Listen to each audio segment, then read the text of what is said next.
Capital punishment in Ohio has been under fire for years. Since Ohio resumed executions in 1999, 54 killers have been put to death, sometimes in executions that have been described as botched. But there has also been a lot of concern raised about the application of the death penalty across the state. Among those who've spoken out has been former Prisons Department head Terry Collins, who had been the warden at the Southern Ohio Correctional Facility in Lucasville, where executions are performed. And Justice Paul Pfeiffer was on this show 2 years ago, speaking out against the death penalty statute that he helped create when he was a Republican state senator. 2 years ago, Ohio Supreme Court Chief Justice Maureen O'Connor and the president of the Ohio State Bar Association created a panel of nearly 24 members to review the administration of the state's death penalty and suggest changes if the members felt they were needed. But one thing was clear: the task force would not be reporting on whether Ohio should or should not have a death penalty. The task force is made up of a bipartisan group of lawmakers, including Senators Bill Seitz of Cincinnati and Shirley Smith of Cleveland, and Representatives Margaret Condit of Hamilton and Mike Stenziano of Columbus, Public Defender Tim Young, law professors, law enforcement, attorneys, judges, and prosecutors. The task force was to have its report done in May 2013. A draft list of 56 recommendations was delivered last month, after a process that's been described as contentious and challenging. Among the suggestions, requiring either biological evidence, such as DNA, or a videotaped confession for a death sentence, eliminating the death penalty as punishment for a murder that happens during the commission of another crime, such as kidnapping or rape. But the death penalty could still be an option if the victim is a child or a police officer, and banning the executions of people who have serious mental illnesses at the times of their crimes. Last week, I spoke with Chief Justice Maureen O'Connor about the draft list of recommendations. There are, proposals in that report. If the proposals that are contained in the draft are going to also be in the final version, yes, there's things that the legislature would be involved in taking a look at. There is the proposal, for example, to eliminate the death penalty for a death as a result of commission of another crime, such as kidnapping, rape, certain aggravated felonies. There's a proposal within that to eliminate that as being the trigger for the death penalty. Highly controversial. It was an all-inclusive task force. There were as many people as needed to be at the table, from prosecutors to educators to public defender, members of the judiciary, you name it, they were at the table. And this has taken quite a while to have this report. I initially anticipated that it would probably take about a year plus, and it has taken significantly longer. My, recommendation to them was take as long as you want. This is so important. I do not want to see you constrained by an artificial timeline that I created initially. Take the time that you need in order to get this out. So I think it's taken about a year longer than what we thought, but the product will be thorough. The product will be well vetted. It will be controversial. There's no two ways about it. There are passions on both sides of this question, legitimate positions on both sides of this question, and we as a state need to recognize that and move forward. Among those on the task force are 4 prosecutors: Stephen Shoemaker from the State Attorney General's Office, Richard Bell from the Cuyahoga County Prosecutor's Office, Hamilton County Prosecutor Joe Dieters, and Franklin County Prosecutor Ron O'Brien. This week, O'Brien presented to the court a minority report, or a dissent, outlining the objections the prosecutors have to some of the recommendations.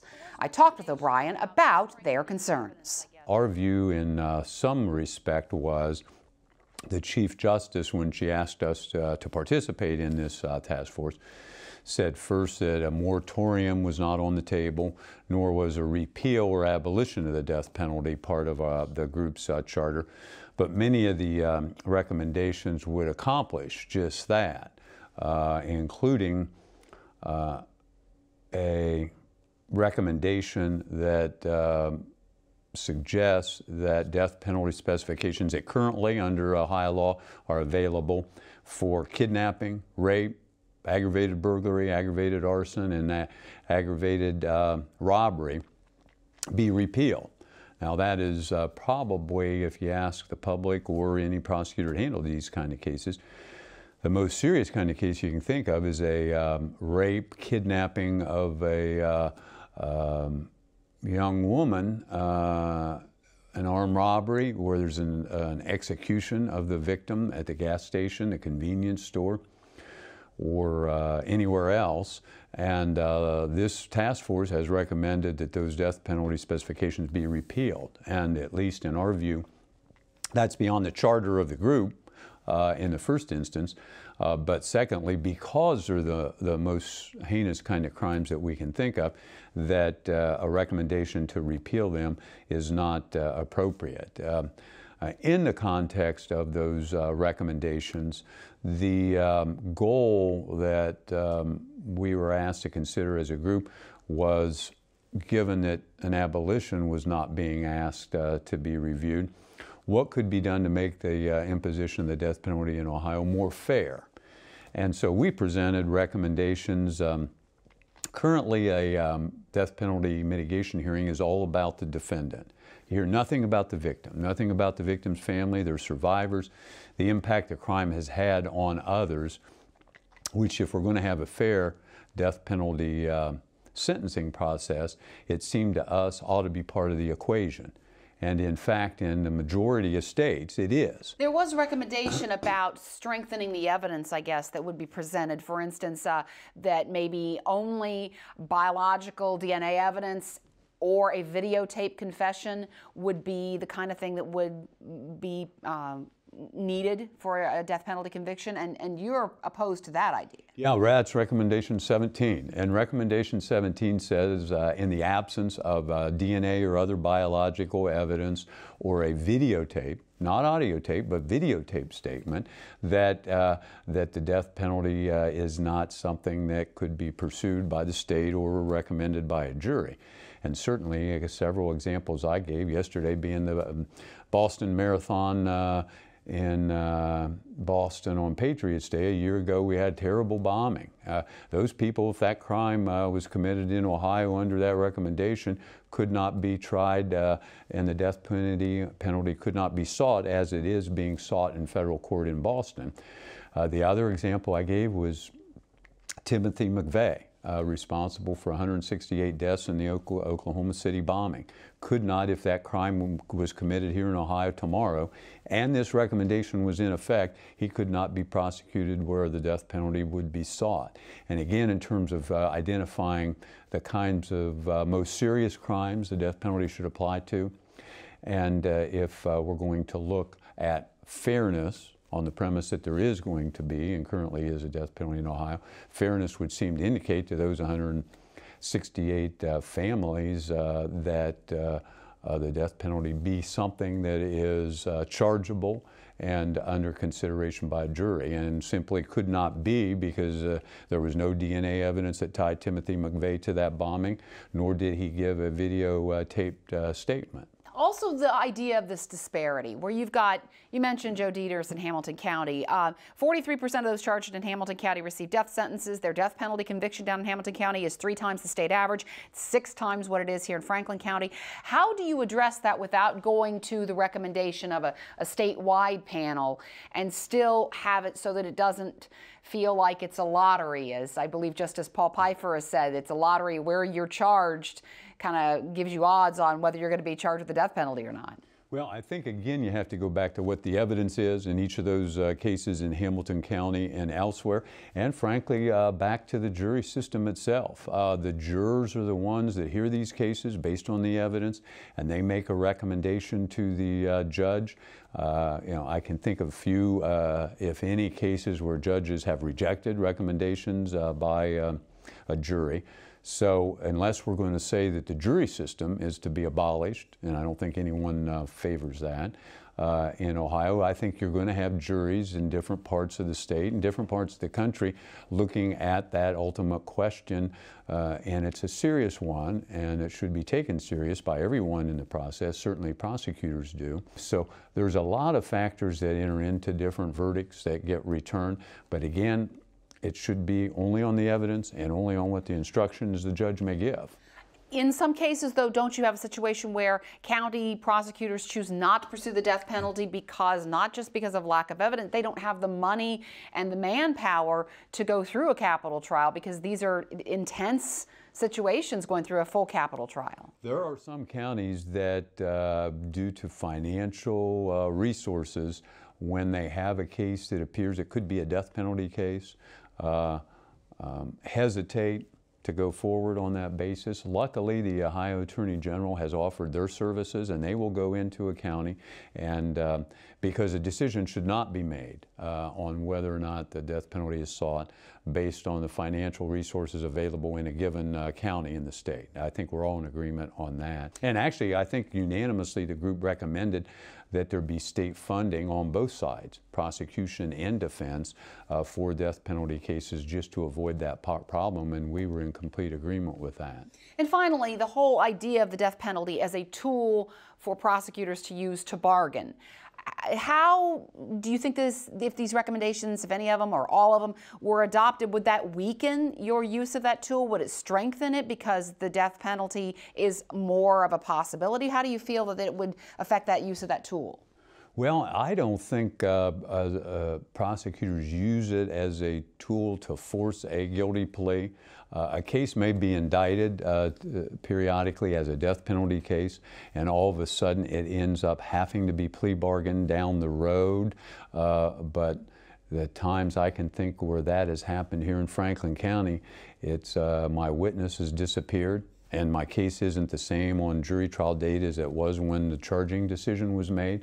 So again, the evidence changes. I don't think any of the prosecutors that I'm familiar with who handle death penalty cases use a death specification as a plea bargaining tool.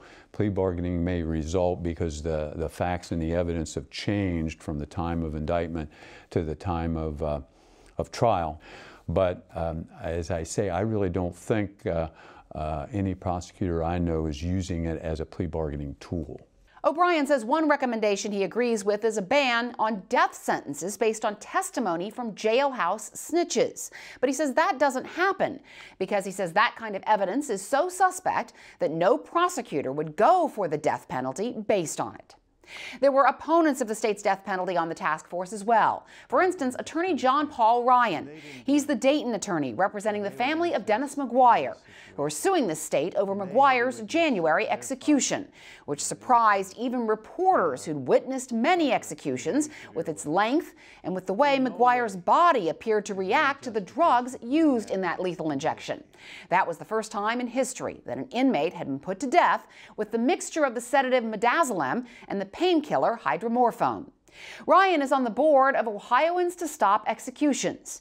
Kevin Werner is that organization's executive director. I also talked with him this week about the recommendations. Well, I think that the recommendations the task force has made are certainly appropriate.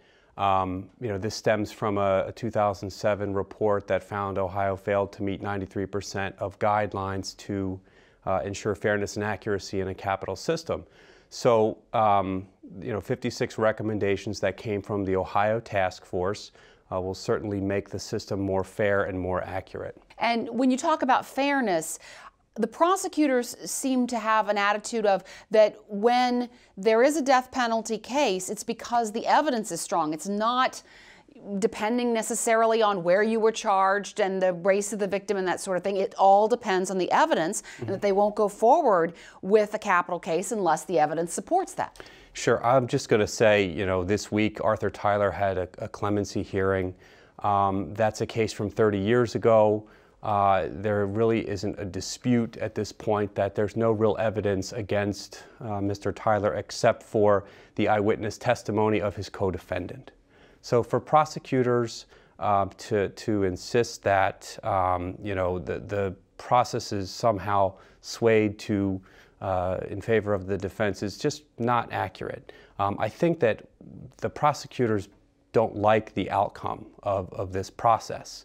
And so that I suspect is why there's some disagreement or why there's been some some full-throated opposition to this process. Well, it sure sounds like it when they came out with a dissenting report, and they even spoke out before the report was put together. And prosecutors also had some concerns about this recommendation. Again, it's only a recommendation that would require biological DNA evidence or a videotaped confession, not audio, but videotaped confession for a capital conviction. And there was some concern raised that a lot of really high-profile, really bad, worst of the worst kinds of crimes could not end up with execution as the penalty because of that recommendation if it goes forward.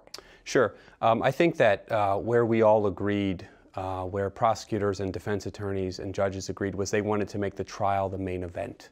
And so tightening up the rules around evidence and around procedures makes a lot of sense.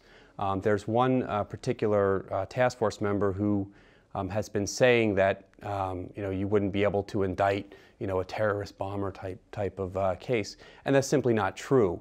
What the prosecutor leaves out is that there's a sort of catch-all that was discussed ad nauseum to make sure that the legislature felt it could legislate in this area.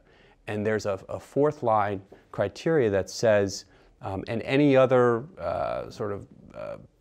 ways that the legislature wants to include in this particular recommendation. And so it's inflammatory, it's fear-mongering, and to suggest that Ohio's death penalty is going to be abolished as a result of these recommendations is a little bit of a stretch. Again, I go back to, this comes from the same group that objects to their own recommendation, and so I think we have to consider the source.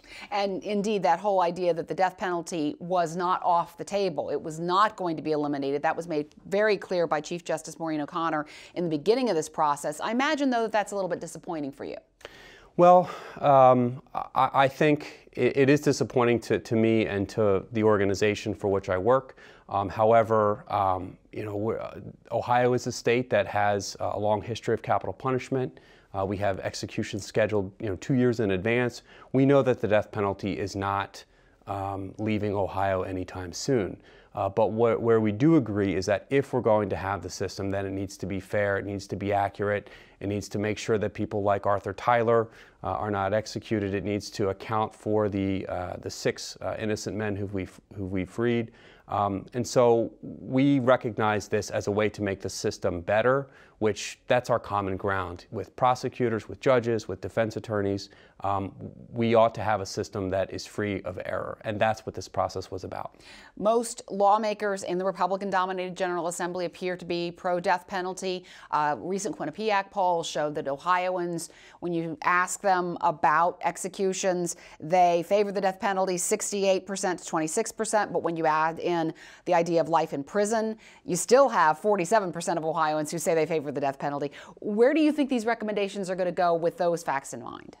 Well, I think that what we're doing is we're ultimately the task force is presenting the legislature and the court with options, and what we see is when options are afforded, public opinion changes. And so I think that if people understand that the system will be made better, it will be more fair, it will be more accurate, those are things that we should strive for and we should reach for. So I think the public opinion is, the public wants these kinds of things. The public doesn't want to pay for incarceration and trial and appeals 30 years for a guy who may not have been responsible for a crime. That's not efficient. That's not a good use of tax dollars. So I think public opinion does support these kinds of recommendations because at the end of the day, it's about fairness. But public opinion also seems to support a severe, strict, the worst penalty that the state can give for the worst of the worst criminals. Sure, and again, what we've seen is that the support for the death penalty has continuously declined. I mean, even among prosecutors, juries, judges, I mean, we were at an all-time low with the numbers of new death sentences, certainly all-time low with new indictments in 2013. And that's because jurors are less than comfortable with death as the ultimate sanction. The minute that Ohio introduced life without parole in 1996, the numbers started to just drop off. And so that tells us that the public is not as wedded to capital punishment as what we think. One of the major points of contention in the report is a recommendation that a committee of former prosecutors and attorneys in the AG's office review cases to decide if county prosecutors can seek the death penalty. O'Brien says that takes away a critical power that prosecutors are elected to use.